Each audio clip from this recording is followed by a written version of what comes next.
CM doctor Mohan Yadav ने संबोधित करते हुए देश में सबसे बड़ी तेजी से किफायती आवास पर निर्माण और आवंटन मध्य प्रदेश हो रहा है। कहा कि अमृत 2.0 के अंतर्गत अनेक विकास परियोजनाओं की सौगात से शहरी विकास को नई गति मिली है।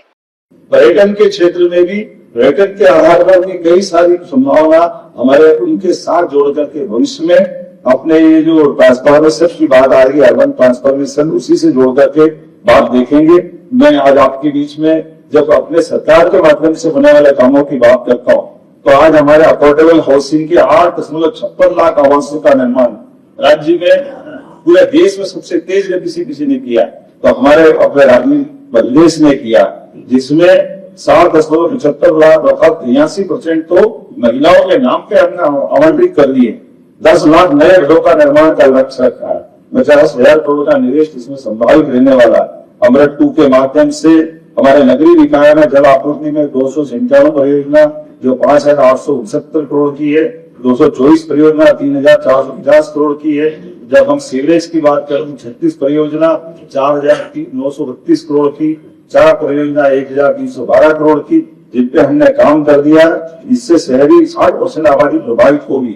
ऐसी एक नहीं कई प्रकार की चीजों के साथ हम लगातार आगे बढ़ते जा रहे हैं, और जिसके माध्यम से मैं बताना चाहूंगा हमारे राज्य ने एक लक्ष्य रखा है। लक्ष्य तो बहुत सरल रखा।